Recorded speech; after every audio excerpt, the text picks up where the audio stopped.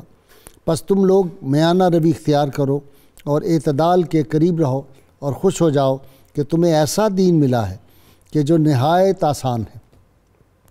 آپ صلی اللہ علیہ وآلہ وسلم نے مزید فرمایا صبح، دوپہر اور رات کے کچھ حصے میں عبادت کے ذریعے اللہ تعالیٰ سے مدد مانگو۔ ناظرین کرام، دین اسلام میں اس بات کا بہت خیال رکھا گیا ہے کہ انسان جو نیک اعمال کرتا ہے، جو اپنی کمائی کرتا ہے، اس میں کوئی ایسا فعل اسے سرزد نہ ہو جائے جس کی وجہ سے اس کے وہ سارے نیک اعمال، وہ ساری نیکیاں جو ہیں وہ ضائع نہ ہو جائیں۔ جن چیزوں سے آدمی کی نیکیاں برباد ہو جاتی ہیں ان میں سے ایک برائی خود ستائی یعنی اپنی تعریف ہے۔ یہ ایک تباہ کن امر ہے۔ وہ کسی نے کہا تھا کہ بقدر پیمانہ تخیل سرور ہاری کو ہے خودی کا، اگر نہ ہو یہ فریب پہم تو دم نکل جائے آدمی کا۔ اس فریب سے آدمی نے بچنا ہے کہ جب وہ کوئی نیک کام کر رہا ہے۔ اس سلسلے میں اللہ کریم نے قرآن حکیم میں ارشاد فرمایا والذین ينفقون اموالهم رئاء الناس ولا يؤمنون باللہ ولا بالیوم الآخر ومن یکن الشیطان لہ قرینا فساء قرینا۔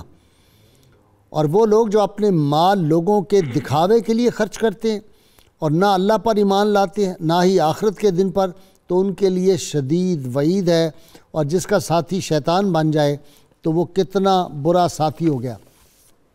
یہ جو فعل ہے خود نمائی کا، یہ اتنا زیادہ، یہ بیماری اتنی زیادہ عام ہو گئی ہے۔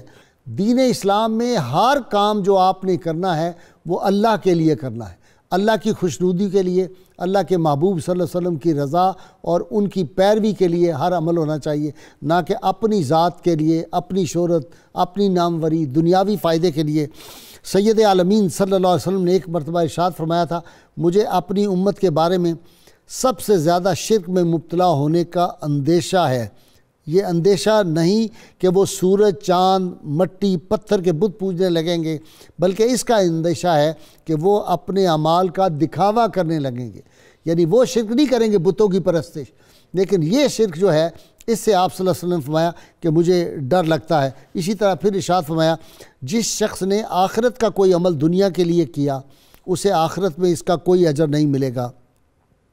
آپ صلی اللہ علیہ وسلم نے فرمایا کہ اللہ کے رسول نے ان اعمال کی بھی نشاندہی فرمائی جن میں دکھاوا کیا جا سکتا ہے۔ مثلا آپ نے فرمایا جس شخص نے نماز پڑھی، روزہ رکھا، صدقہ کیا، لیکن اس کا مقصد محض دکھاوا تھا، اس نے اللہ کے ساتھ شریک ٹھہرایا۔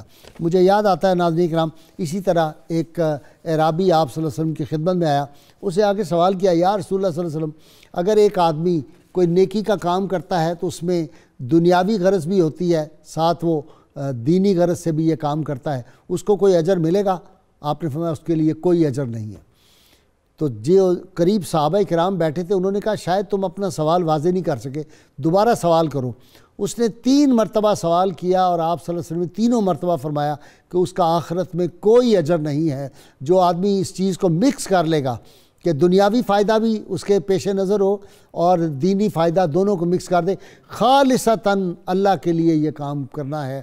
اور اس پہ بے شمار مثالیں ہیں کہ اور بڑی سخت وعید آئی ہے۔ سیدنا ابو ہریرہ رضی اللہ تعالیٰ عنہ مشہور حدیث ہے بہت طویل، کہ جب وہ ایک صحابی کے سامنے یہ بیان کرنے لگے کہ قیامت کے روز سب سے پہلے جس آدمی کا حساب ہوگا وہ شہید ہوگا، اور وہ اس لیے دوزخ میں ڈال دیا جائے گا۔ جب اللہ کریم اس سے پوچھیں گے بتاؤ میں نے تمہیں نعمتیں عطا کی، ان کا کیا شکر ادا کیا؟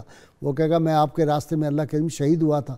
اللہ کریم فرمائیں گے تو اس لیے شہید ہوا تھا کہ تو چاہتا تھا لوگ کہیں بڑا بہادر ہے، تو وہ تو دنیا میں تمہیں اجر مل گیا تھا۔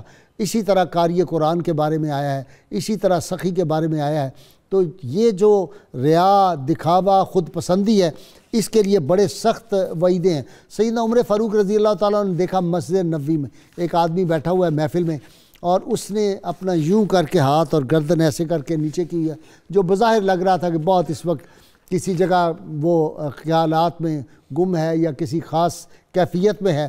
تو آپ نے سیدنا عمر فاروق رضی اللہ عنہ اس کو ڈانٹ کے کہا کہ تم یہ یہاں لوگوں کو نہ دکھاؤ، یہ کام کرنا ہے تو اپنے گھر جا کے کرو، اپنی تنہائی میں لوگوں کو یہ تاثر دینا۔ تو اس لیے بعض اوقات تو ڈر لگتا ہے جی، جب میں دیکھتا ہوں 1,000 دانے کی لوگوں نے تسبیح پکڑی ہوتی ہے، عوام میں بیٹھے ہوئے ہیں، اور اتنی لمبی تسبیح، کسی کی 2,000 دانے کی ہے، کوئی 3,000 کی ہے، تو سیدنا عمر فاروق اگر آج ہوتے تو یہ 1,000 تسبیح والے کو تو پکڑ لیتے کہ یہ تم کیا کر رہے ہو۔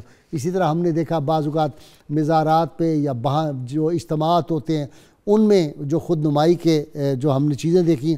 سیدنا علی المرتضیٰ شیر خدا نے ایک مرتبہ فرمایا تھا کہ یہ جو ریا ہے اس کی کئی قسمیں ہوتی ہیں، ایک اکیلا جب بیٹھا ہوتا ہے وہ بھی ریا ہے، جب وہ لوگوں کے درمیان بیٹھا ہوتا ہے پھر اس کی ایک اور کیفیت ہوتی ہے۔ تو اللہ تعالیٰ ان چیزوں سے بچائے، یہ جتنے قسم کے ریا ہیں۔ سید عالمین صلی اللہ علیہ وسلم نے اس کو انتہائی ناپسند فرمایا۔ عبداللہ بن عمر رضی اللہ تعالیٰ عنہ سے روایت ہے، اللہ کے محبوب صلی اللہ علیہ وسلم نے فرمایا کہ 3 چیزیں ایسی ہیں جو انسان کو ہلاکت میں ڈالنے والی ہیں۔ پہلی لالچ جس کی اطاعت کی جائے، دوسری خواہش جس کی پیروی کی جائے، اور بندے کا اپنے عمل کو پسند کرنا یعنی خود پسندی، یہ سیلف پروجیکشن کے معنوں میں آتا ہے۔ تو اسی طرح نبی کریم صلی اللہ علیہ وسلم نے حضرت سراقہ سے فرمایا، سراقہ کیا میں تمہیں جنتی اور جہنمی لوگوں کے بارے میں نہ بتاؤں؟ عرض کیا یا رسول اللہ ضرور بتائیے۔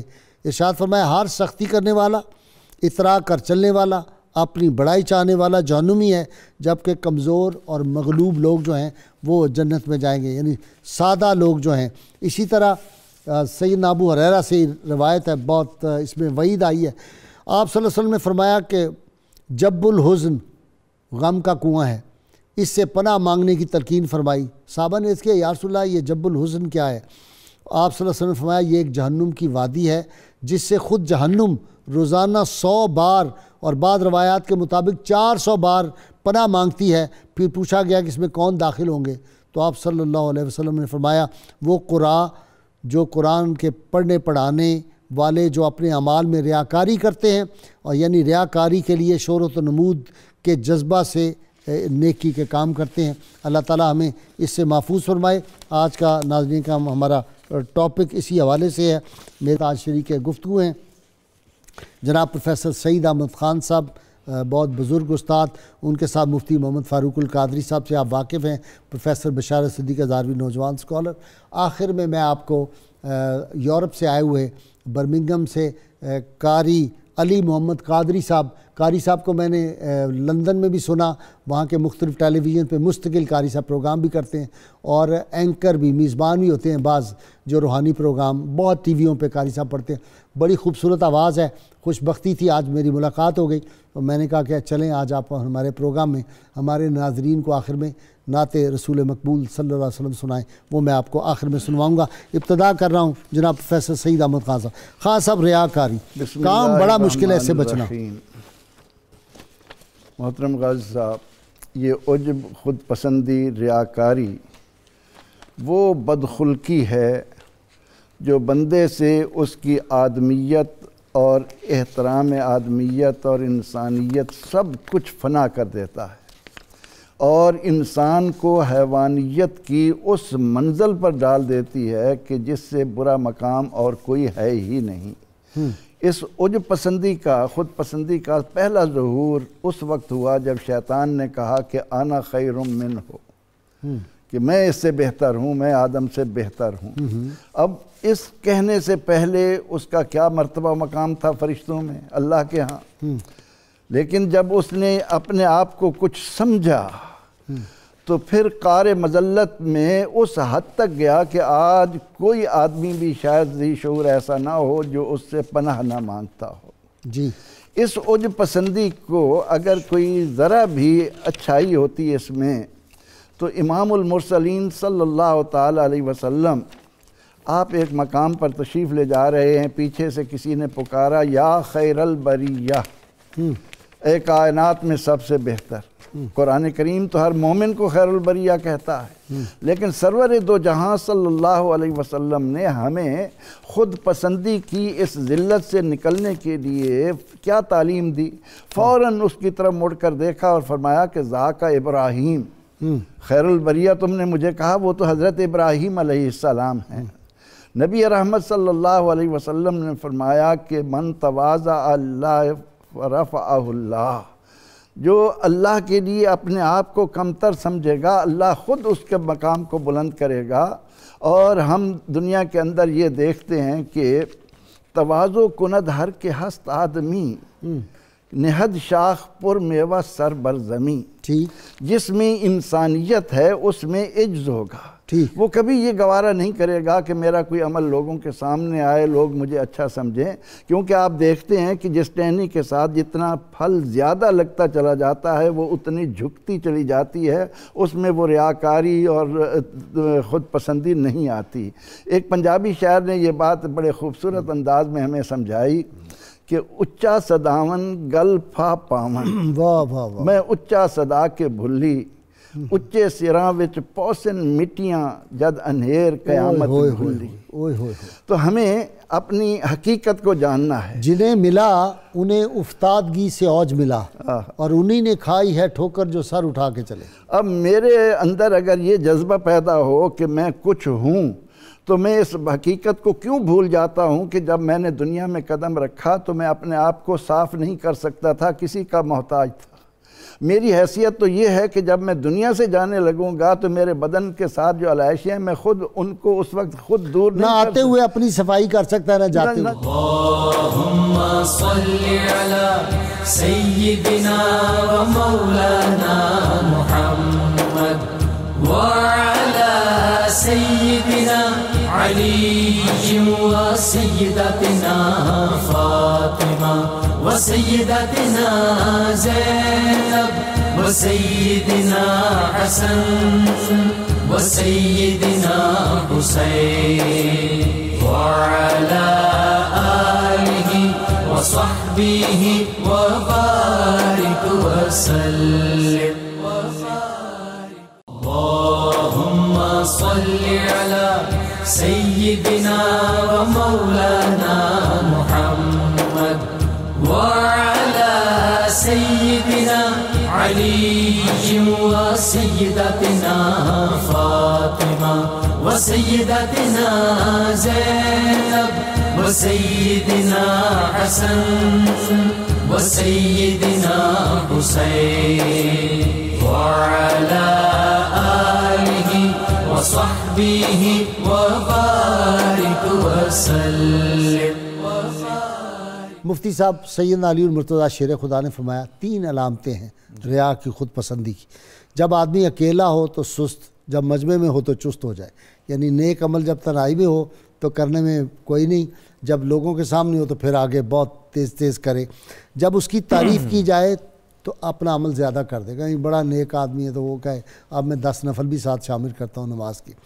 جب اس کی مذمت کی جائے تو عمل میں کمی کر دے، یعنی گویا اس کو کسی سے، اصل مومن وہ ہے، اس کو کسی سے کیا غرض جس دل بے نیاز کو شوق نہ ہو عروج کا، خوف نہ ہو زوال کا۔ جی آپ نے حضرت علی مرتضیٰ شیر خدا رضی اللہ تعالیٰ عنہ کا فرمان سنایا، انہی کی 2 روایات آپ کے پیش خدمت ہیں۔ ایک تو حضرت امام حسن مجتبیٰ رضی اللہ تعالیٰ عنہ اپنے والد گرامی حضرت علی سے، اور حضرت علی نبی کریم صلی اللہ علیہ وسلم سے یہ سن کر روایت فرما رہے ہیں جو کنز العمال میں ہے کہ خود پسندی، جسے عربی میں اعجاب المر کہتے ہیں، جسے آپ نے سیلف پروجیکشن کا، آدمی کا اپنے آپ کو صاحب کمال اور نیک سمجھنا، اور یہ سمجھنا کہ یہ میرا کمال ہے، اللہ کا فضل نہیں ہے۔ مولا علی حضور سے سن کر یہ حدیث بیان کر رہے ہیں کہ خود پسندی کسی آدمی کے 70 سال کے اعمال حسنہ بھی برباد کر دیتی ہے۔ یہ اتنا خطرناک آفت اور طوفان ہے ایک مسلمان کے لیے۔ دوسری روایت حضرت مولا علی کا اپنا فرمان ہے، آپ فرماتے ہیں توفیق بہترین قائد ہے، حسن اخلاق بہترین دوست ہے، عقل بہترین ساتھی ہے، ادب بہترین میراث ہے، اور خود پسندی سے بڑھ کر کوئی شدید وحشت والا ساتھی کوئی نہیں ہے۔ تو خود پسندی تو انسان کے لیے وحشت ہے، اس کی روحانیت کو فنا کرنے کا سبب ہے، حضرت امام اوزاعی جو امام اعظم کے شاگرد ہیں، ان کا ایک منقول مختصر سا واقعہ جو آپ کا ذوق ہے اس میں، ٹھیک، میں نے جب سے یہ پڑھا ہے غازی صاحب ابھی تک میں اس کی لذت محسوس کر رہا ہوں، اس کے قابو میں ہوں، صحیح لفظ اردو زبان میں یہ کہتے اس کے قابو میں ہوں۔ جی امام اوزاعی سے منقول ہے کہ لوگ ان کے پاس آتے تعریف کرنے، تو بہت تعریف کرتے، آپ نے کمال کر دیا، فلاں مسئلے کا استخراج کر کے ایسے دلائل دیے جی، بڑے بڑے امام دھنگ رہ گئے، یہ ہو گیا۔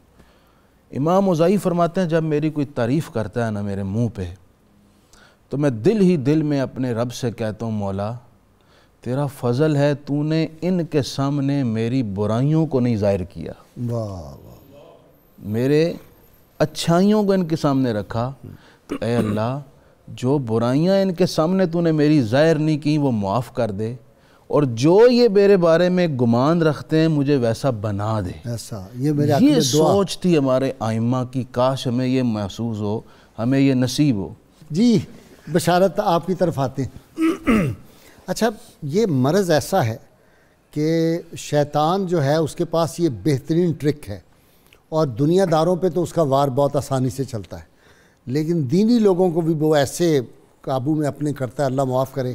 یہ جب ہم واقعات پڑھتے ہیں حدیث مبارکہ کے، اولیاء کرام کے، صحابہ کرام کے، دیکھیں نا ذرا سی خیال ہوا حضرت بائی بستامی کو کہ بادشاہ آیا ہے استقبال کے لیے، دنیا آئی ہے ساری، رمضان میں ٹکڑا نکال کے روزہ توڑ لیا کہ اس سے بچوں کہ نفس میرا کہہ رہا ہے کہ جی بادشاہ وقت آیا ہے، اور اس کے لیے 60 روزے رکھ لیے اس کی جو تھی بعد میں قضاء کے لیے، لیکن فرمایا کہ اگر یہ نفس کی اس طرح ہو جاتا تو یہ تباہ کر دیتا میرے دین کو۔ جی بسم اللہ الرحمن الرحیم والصلاة والسلام علی سید الانبیاء والمرسلین۔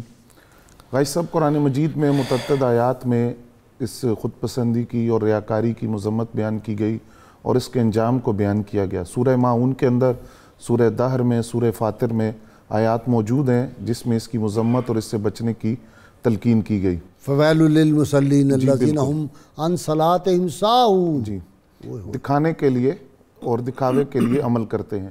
نبی اکرم صلی اللہ علیہ وسلم کی بارگاہ میں ایک صاحب حاضر ہوئے اور انہوں نے عرض کیا کہ آپ مجھے کوئی ایسے عمل کی طرف ترغیب دیں کہ جس عمل کو میں کروں تو نجات پا جاؤں۔ تو نبی علیہ السلام نے فرمایا کہ جو بھی عمل کرو اللہ کے ساتھ بددیانتی نہ کرنا۔ اللہ، انہوں نے عرض کیا کہ حضور اللہ کے ساتھ بددیانتی کیا ہے؟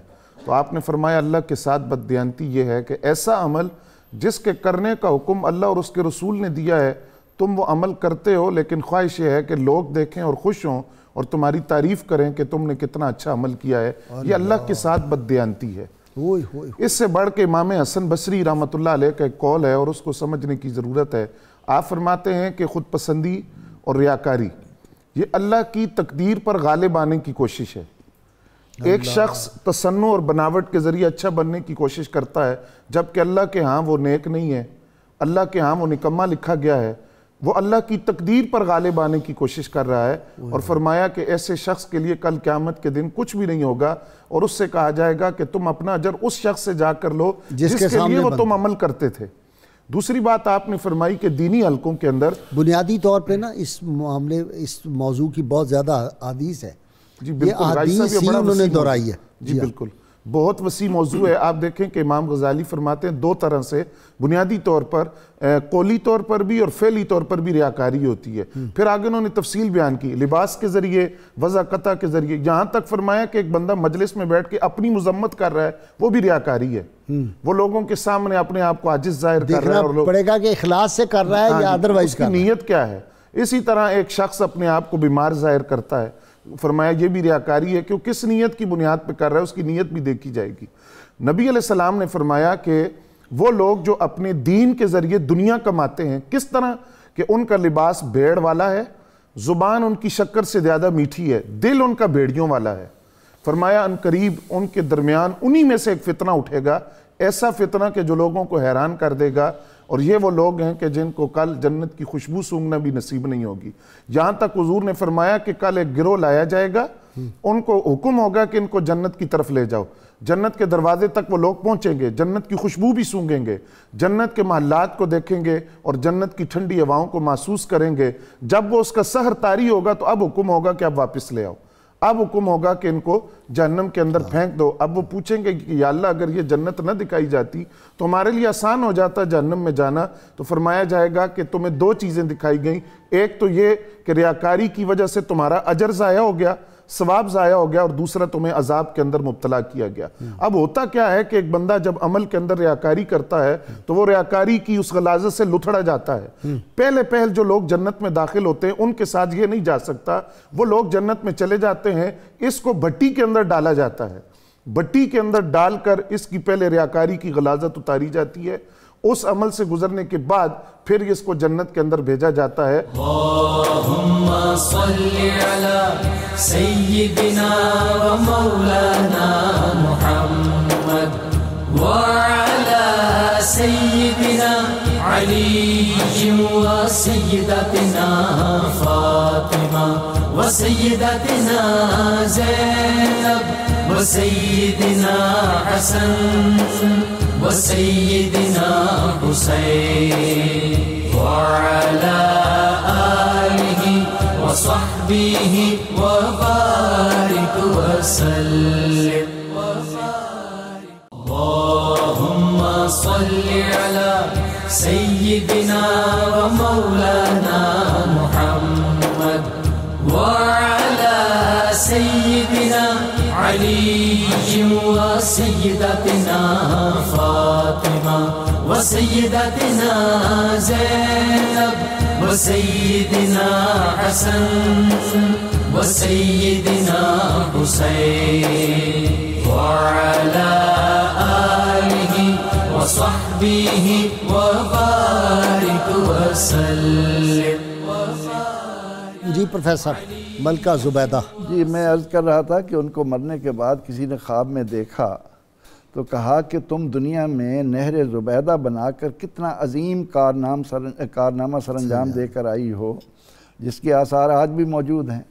تو وہ کہنے لگی کہ نہیں، جب مجھے اللہ کے حضور پیش کیا گیا تو رب کریم نے مجھے فرمایا کہ اے زبیدہ تم نے نہر اپنی شہرت کے لیے بنوائی تھی اور وہ قیامت تک تمہیں شہرت دیتی رہے گی۔ کہا پھر تمہارے ساتھ ہوا کیا؟ کہنے لگی کہ میں ایک دفعہ شکار سے آئی، تھکی ہوئی تھی، میرے لیے جب پانی لایا گیا تو پانی جب میرے منہ کے قریب گیا تو میرے کان میں اذان کی آواز آئی۔ اسی وقت اللہ کی عظمت کو سامنے رکھ کر اپنی ذات مٹا کر میں نے وہیں رکھ دیا، اس پر اللہ کریم نے میری بخشش فرمائی ہے۔ تو نیت میں جب تک اخلاص پیدا نہ ہو، ہاں زندگی میں ایسے معاملات آتے ہیں کہ آپ نے فرمایا کہ التکبر مع المتکبر عبادہ، ایسا وقت اگر آ جائے کہ جیسے پیغمبر رحمت صلی اللہ علیہ وسلم کو حق تو یہ ہے، غرور بھی ہے ثواب، پاک بازوں کا کج کلاہوں سے آپ کو کہنا پڑا کہ انا ابن عبد المطلب، انا النبی لا کذب، انا ابن عبد المطلب۔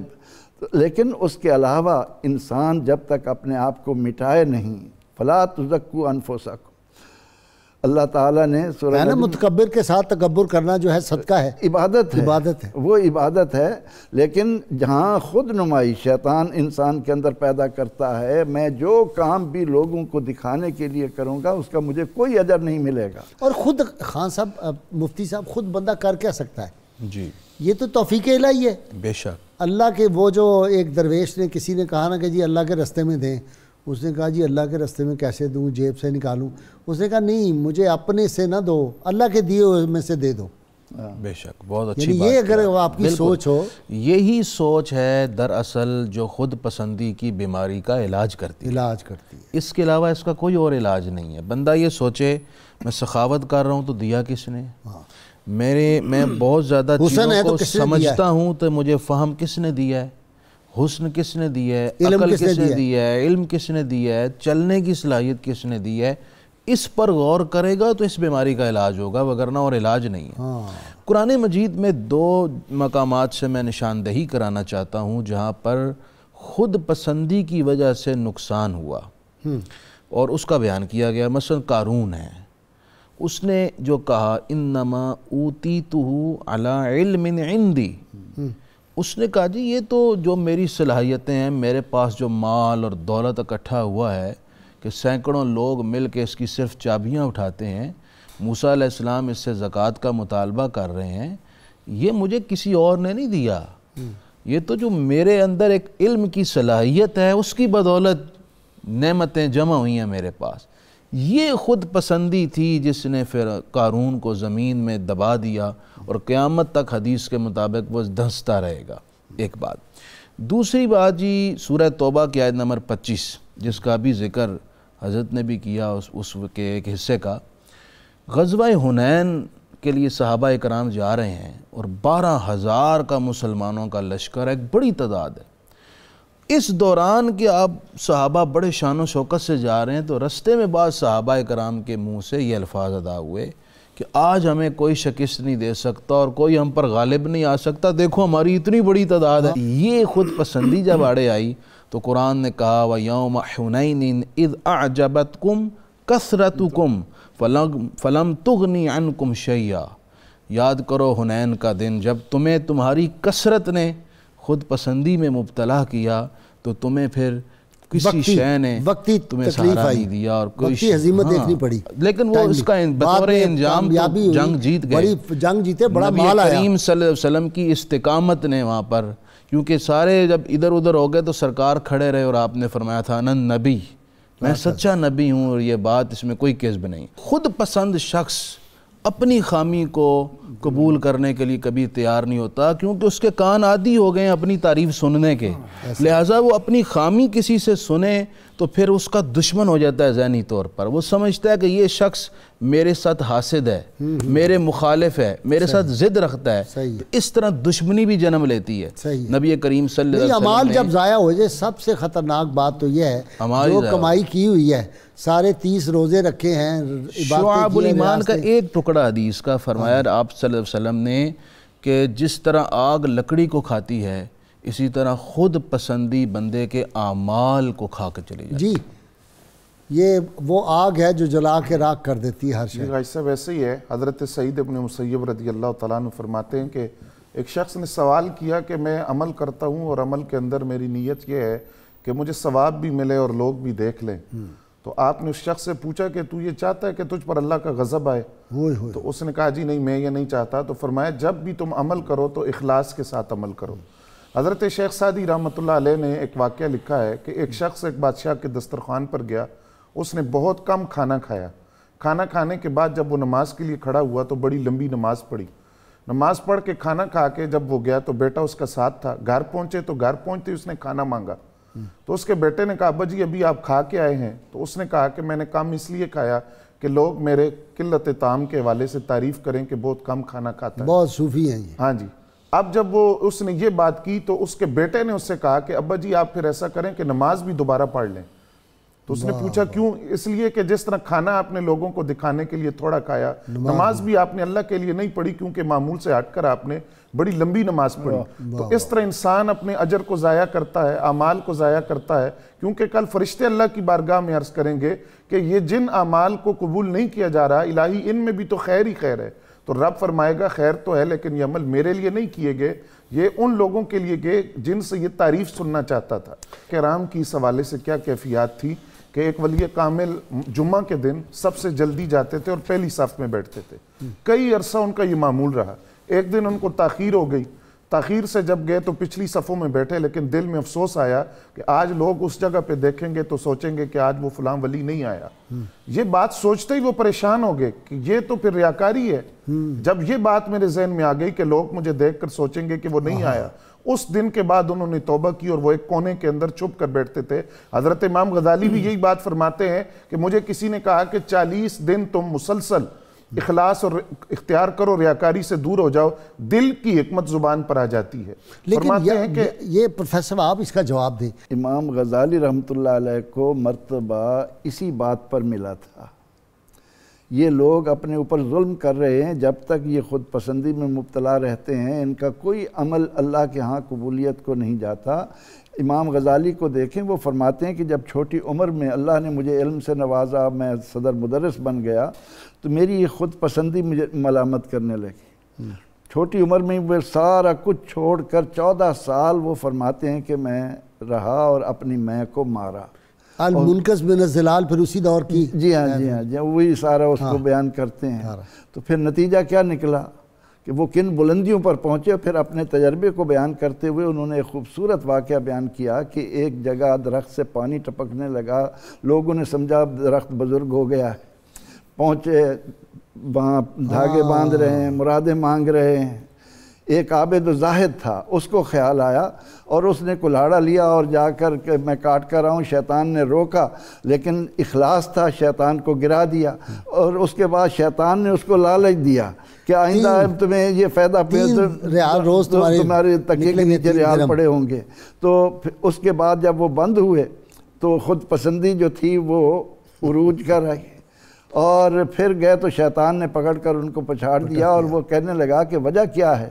کہا اس دن تم اللہ کے لیے یہ کر رہے تھے, آج تمہیں اس میں دینار نہ ملنے کا غصہ ہے, اس وجہ سے تمہارے ساتھ. تو آدمی اگر ان چیزوں کے اندر دیکھے کہ پیغمبر رحمت صلی اللہ علیہ وسلم اتنے بلند مرتبہ انسان ہو کر کسی موقع پر آپ نے خود نمائی نہیں فرمائی.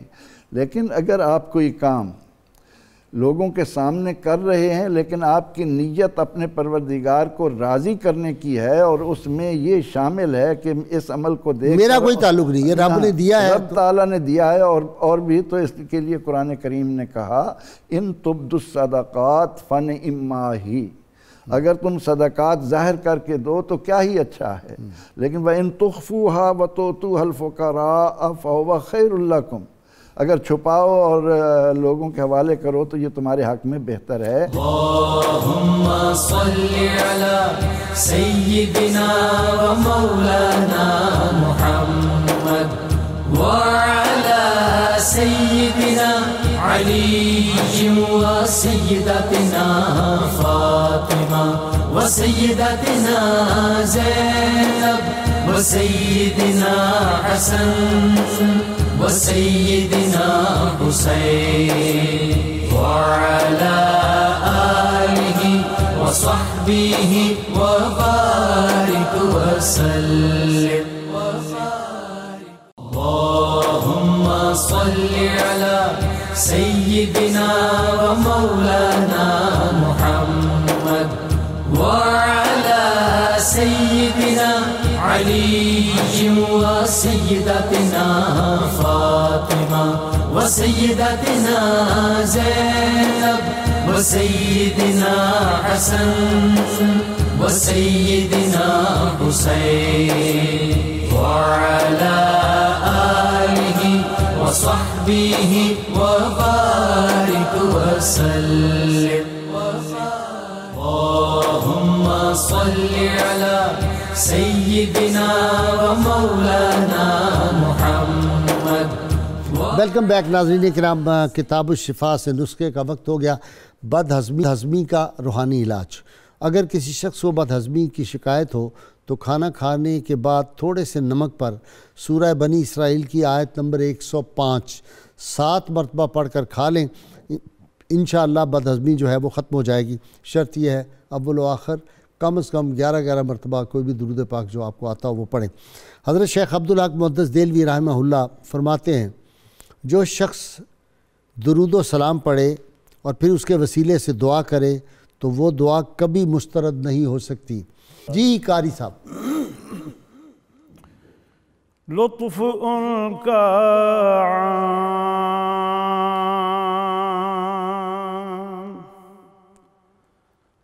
ہو ہی جائے گا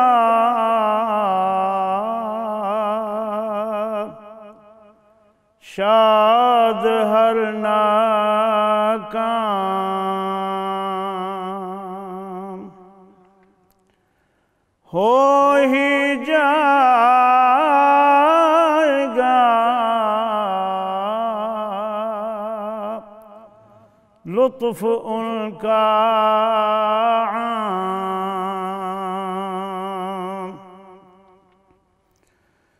جان دے دو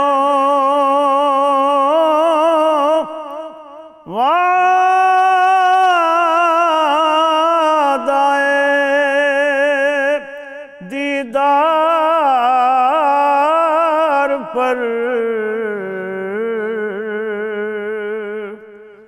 نقد اپنا دام ہو ہی جائے گا لطف ان کا عام شاد ہے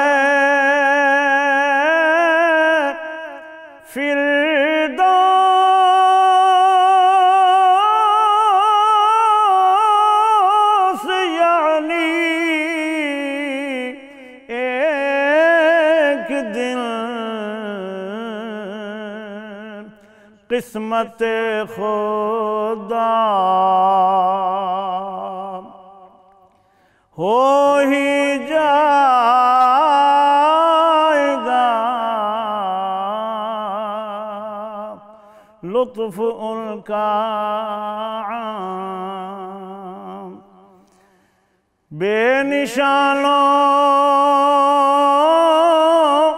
کا